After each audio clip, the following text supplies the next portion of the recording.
नमस्कार दोस्तों, मैं हूं रामेंद्र सिंह चौहान। 2014 और 2019 में प्रचंड बहुमत हासिल करने वाली भारतीय जनता पार्टी के चेहरे पर अब अपना जनाधार खोने का भय साफ तौर पर दिख रहा है। जी हां, जनाधार खोने का यह भय उसके सदस्यता अभियान के दौरान दिल्ली में स्थित भारतीय जनता पार्टी के मुख्यालय यानी दीनदयाल उपाध्याय मार्ग स्थित भारतीय जनता पार्टी के मुख्यालय पर साफ तौर पर दिखा, क्योंकि अब भारतीय जनता पार्टी को आडवाणी यानी लाल कृष्ण आडवाणी, मुरली मनोहर जोशी, वेंकैया नायडू, राजनाथ सिंह सहित कई बड़े नेता अब याद आने लगे हैं। जी हां, देश में लोकसभा की 543 सीटें हैं और देखें 2014 में भारतीय जनता पार्टी को पूरे देश में 283 सीटें मिली थी, जबकि उत्तर प्रदेश में 71 यानी 71 सीट्स मिली थी। यूपी में लोकसभा की 80 सीटें आती हैं और खासतौर से देखें तो उत्तर प्रदेश भारतीय राजनीति का प्रवेश द्वार है, यानी यूं कहें कि उत्तर प्रदेश सत्ता का, केंद्रीय सत्ता का मुख्य द्वार है। यह कहना कोई अतिशयोक्ति न होगी, क्योंकि उत्तर प्रदेश से लोकसभा की 80 सीटें आती हैं और इन 80 सीटों में उत्तर प्रदेश में यानी उत्तर प्रदेश की 80 सीटों में 2014 के लोकसभा चुनाव में भारतीय जनता पार्टी को 71 सीटें मिली थी, यानी प्रचंड बहुमत मिला था उत्तर प्रदेश से भारतीय जनता पार्टी को। अब देखें 2014 के लोकसभा चुनाव में 5 सीटें समाजवादी पार्टी को मिली थी, 2 सीटें कांग्रेस को मिली थी और 2 ही सीटें अपना दल को मिली थी। इस तरह से कुल मिलाकर के 9 सीटें विपक्ष के हाथ गई थी, यानी विपक्ष के पास गई थी और 71 सीटें यानी 71 सीट्स इन यूपी बीजेपी को मिली थी, जिससे उत्तर प्रदेश में भी भारतीय जनता पार्टी ने एक तरफा जीत हासिल की थी। इस तरह से देखें तो 2014 में लोकसभा में 283 सीटें लेकर पहुंची थी भारतीय जनता पार्टी और इसके बाद एक बार फिर 2019 में भारतीय जनता पार्टी को देश में प्रचंड बहुमत मिला। हालांकि उत्तर प्रदेश में भारतीय जनता पार्टी की 2019 में सीटें सिमट कर 71 से 62 आ गई, यानी उसे करीब 9 सीटों का नुकसान उठाना पड़ा। जबकि पूरे देश में भारतीय जनता पार्टी को 2019 के लोकसभा चुनाव में 303 सीटें मिली थी, लेकिन इस प्रचंड बहुमत को भारतीय जनता पार्टी संजो कर नहीं रख पाई। लिहाजा 2024 में भारतीय जनता पार्टी को एक तगड़ा झटका लगा। अब बात चाहे 2014 की हो या 2019 की हो या 2024 की हो, भारतीय जनता पार्टी के शीर्ष यानी हाई कमान में देखा जाए तो केवल 2 चेहरे दिखते हैं, एक देश के प्रधानमंत्री नरेंद्र मोदी का और दूसरा केंद्रीय गृह मंत्री अमित शाह का चेहरा दिखता है। यानी कुल मिलाकर के भारतीय जनता पार्टी का जो हाई कमान है वह 2 चेहरों पर आकर टिक गया। भारतीय जनता पार्टी की इस हाई कमान ने 2019 में भारतीय जनता पार्टी का चेहरा या यूं कहें कि भारतीय जनता पार्टी की तस्वीर पूरी की पूरी बदल दी। लाल कृष्ण आडवाणी और डॉक्टर मुरली मनोहर जोशी सहित कई बड़े नेताओं को राजनीतिक तौर पर यानी पॉलिटिकली हाशिए पर डाल दिया भारतीय जनता पार्टी के हाई कमान ने, जिसका खामियाजा भारतीय जनता पार्टी को 2024 में भुगतना पड़ा। और 2024 के लोकसभा चुनाव में लोकसभा में 543 सीटें हैं और इन 543 सीटों में भारतीय जनता पार्टी को 2024 के लोकसभा चुनाव में 240 सीटें मिली, जबकि उत्तर प्रदेश में भारतीय जनता पार्टी 71 और इसके बाद 62 और इसके बाद 2024 में आकर 33 सीटों पर सिमट गई भारतीय जनता पार्टी। अब 2024 में जो चुनाव परिणाम दिखे उसने साफ कर दिया कि भारतीय जनता पार्टी के हाथ से उसका जनाधार खिसक रहा है और यही चिंता, यही खौफ, यही भय अब भारतीय जनता पार्टी के चेहरे पर साफ तौर पर दिख रहा है, क्योंकि यदि ऐसा नहीं होता तो अब भारतीय जनता पार्टी का हाई कमान या यूं कहें कि देश के प्रधानमंत्री नरेंद्र मोदी और केंद्रीय गृह मंत्री अमित शाह अपनी रीतियों नीतियों में परिवर्तन नहीं करते। लाल कृष्ण आडवाणी और डॉक्टर मुरली मनोहर जोशी वह बड़े नाम हैं भारतीय जनता पार्टी के, जिन्होंने राम मंदिर आंदोलन के लिए बड़ी भूमिका निभाई।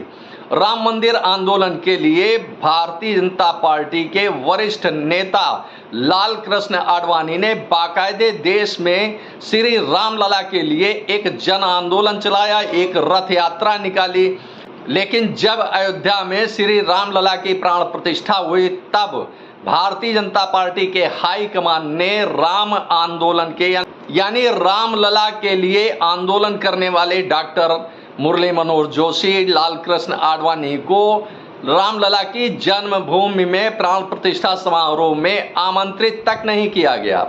अब जब रामलला की प्राण प्रतिष्ठा हुई तो डॉक्टर मुरली मनोहर जोशी और लाल कृष्ण आडवाणी जैसे भारतीय जनता पार्टी के बड़े नेताओं को हाशिए पर डाल दिया गया और इसका आक्रोश जनता के बीच में भी देखने को मिला। शायद यही जनता का आक्रोश 2024 के लोकसभा चुनाव में परिणाम के रूप में दिखा, क्योंकि भारतीय जनता पार्टी को उत्तर प्रदेश की 80 में से केवल 33 सीटें मिली हैं, जबकि देश भर में भारतीय जनता पार्टी को 240 सीटें मिली हैं, जबकि इसके पिछले चुनाव में यानी 2019 के लोकसभा चुनाव में भारतीय जनता पार्टी को पूरे देश में 303 सीटें मिली थी।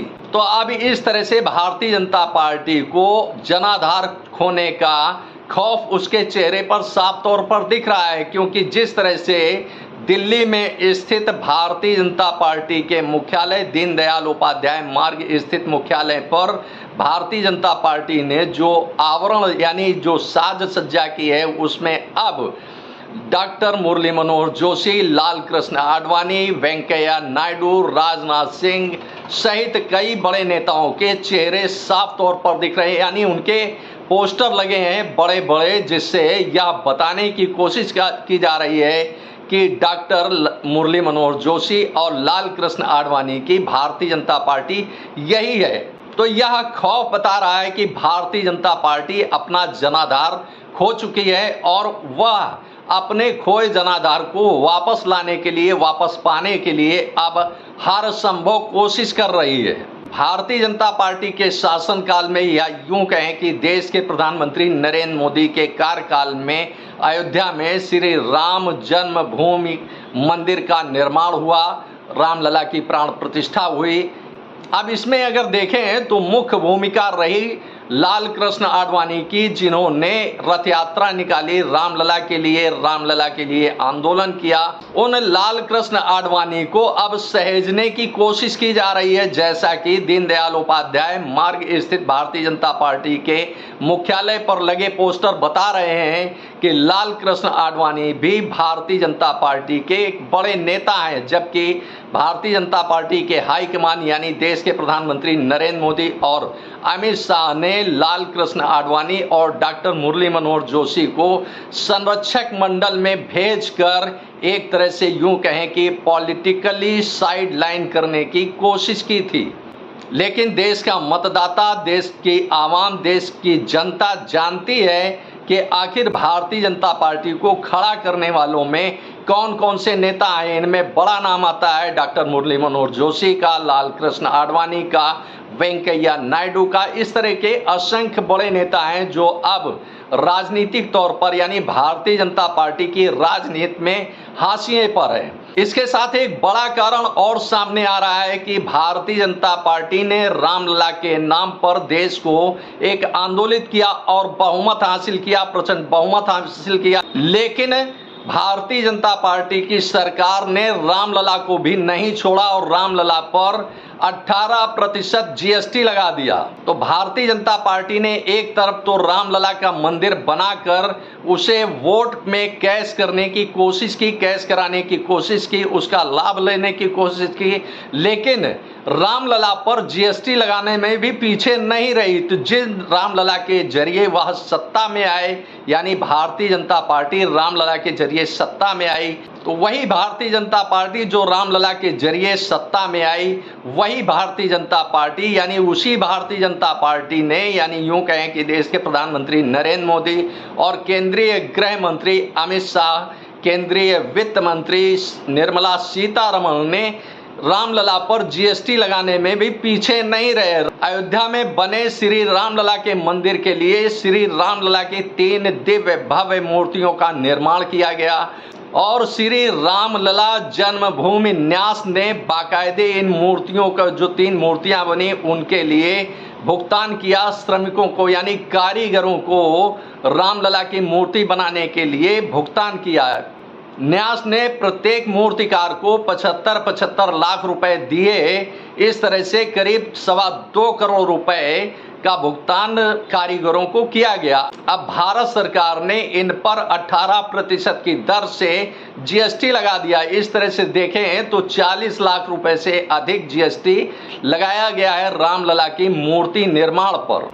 अब वैसे अगर चाहते तो देश के प्रधानमंत्री नरेंद्र मोदी, केंद्रीय गृह मंत्री अमित शाह और केंद्रीय वित्त मंत्री निर्मला सीतारमण चाहते तो जीएसटी को एक्सक्यूज कर सकते थे, यानी जीएसटी जो रामलला की मूर्तियों के निर्माण में जीएसटी लगा है उसको यानी जीएसटी से रामलला की मूर्तियों को छूट दे सकते थे। लेकिन केंद्रीय नेताओं ने यानी भारतीय जनता पार्टी के हाईकमान ने ऐसा नहीं किया।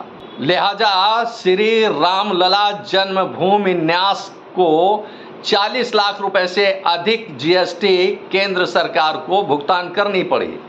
अब 2024 के लोकसभा चुनाव के पहले एक नारा गूंज रहा था देश में, प्रदेश में कि जो राम को लाए हैं हम उनको लाएंगे। तो अब देखिए जो राम को लाए तो राम को, लेकिन राम को भी जीएसटी से छूट नहीं दे सके। जिस तरह से दीनदयाल उपाध्याय मार्ग स्थित भारतीय जनता पार्टी के मुख्यालय पर पोस्टर लगे हैं, बैनर लगे हैं, उनमें लाल कृष्ण आडवाणी, डॉक्टर मुरली मनोहर जोशी, राजनाथ सिंह, वेंकैया नायडू सहित कई बड़े नेताओं के चेहरे चमक रहे हैं। तो इसके पीछे साफ तौर पर दिख रहा है कि भारतीय जनता पार्टी के हाईकमान यानी देश के प्रधानमंत्री नरेंद्र मोदी, केंद्रीय गृह मंत्री अमित शाह, इनको साफ दिख रहा है कि भारतीय जनता पार्टी अपना जनाधार खो रही है और अब इस पोस्टरबाजी के जरिए भारतीय जनता पार्टी अपना खोया जनाधार वापस लाने के लिए, वापस करने के लिए, वापस पाने के लिए पुरजोर कोशिश कर रही है। और इसी कोशिश का एक नतीजा है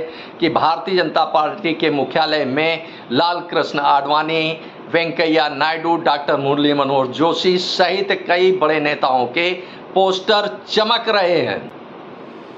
आपने इस वीडियो को देखा, आपको यह वीडियो कैसा लगा कमेंट बॉक्स में हमें अवश्य बताएं। वीडियो को शेयर करें। यदि आप हमारे चैनल पर नए हैं तो हमारे चैनल को सब्सक्राइब करें जिससे हमारे आने वाले वीडियो, आने वाले नोटिफिकेशन आपको मिल सके। दोस्तों वीडियो को लाइक करना ना भूलें। आप लाइक करते हैं तो हमारा प्रोत्साहन होता है, हमारा मोटिवेशन होता है। आपने वीडियो को देखा, आपका बहुत बहुत धन्यवाद। Thank you. जय हिंद, जय भारत।